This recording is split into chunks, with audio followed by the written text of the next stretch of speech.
Évidemment, tout le monde sait combien il gagne.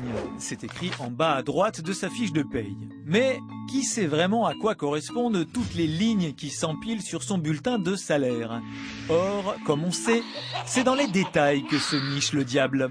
FO vous propose donc 5 minutes pour tout comprendre et pour éviter de vous faire avoir.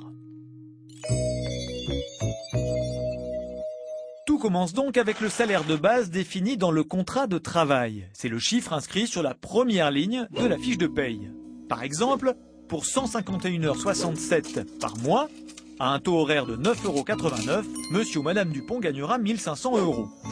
Aux lignes suivantes, on ajoute les primes, le paiement majoré des heures supplémentaires, les avantages en nature comme les repas ou le logement, et les frais professionnels quand il y en a. On obtient alors le salaire brut. À partir de là, on commence à soustraire. Il faut en effet enlever les cotisations sociales salariales, c'est-à-dire la sécurité sociale pour la maladie, la vieillesse et le chômage. Il y a aussi la retraite complémentaire, la mutuelle, la CRDS et la CSG. Après ce régime sec, on obtient le salaire net. Évidemment, c'est un peu raide toutes ces retenues, sauf si on veut bien penser qu'il s'agit en quelque sorte d'un salaire différé. Un salaire qu'on touchera grâce aux cotisations de tous les salariés au moment d'une maladie, d'une période de chômage, en cas d'accident du travail ou plus heureux d'un congé maternité. Voilà, votre bulletin de paye est prêt. Il doit vous être remis de façon régulière, soit en main propre, soit par courrier, soit depuis 2009, sous forme électronique, mais uniquement avec votre accord. Maintenant que vous avez bien compris la mécanique, vous allez pouvoir vérifier que vous touchez bien ce à quoi vous avez droit. Pour faire simple, votre salaire brut ne peut pas être inférieur au SMIC brut, le minimum des minimums. Mais attention, pour atteindre le SMIC, certaines primes ou avantages ne doivent pas être pris en compte. C'est le cas par exemple des primes d'ancienneté, des primes pour travail dangereux, des sommes dues au titre de la participation ou de l'intéressement aux résultats de l'entreprise. Bon, je vous l'accorde, à ce stade, ça devient un peu technique. La solution, c'est de vous rapprocher d'un délégué syndical FO pour vérifier cela. Julie, par exemple, vous aidera. Elle vérifiera aussi que votre salaire de base respecte les minima de la convention collective de votre branche, en général supérieure au SMIC.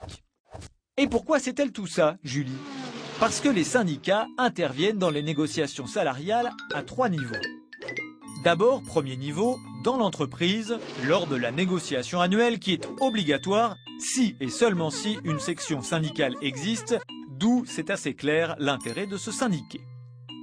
Ensuite, les syndicats négocient avec les patrons les conventions collectives qui définissent les emplois, les qualifications et les salaires dans les branches d'activité, par exemple le bâtiment, la métallurgie ou la restauration. Les conventions collectives sont particulièrement importantes pour les salariés des TPE, les très petites entreprises, parce que dans une TPE, il n'y a généralement pas de représentant syndical, donc pas de négociation annuelle obligatoire.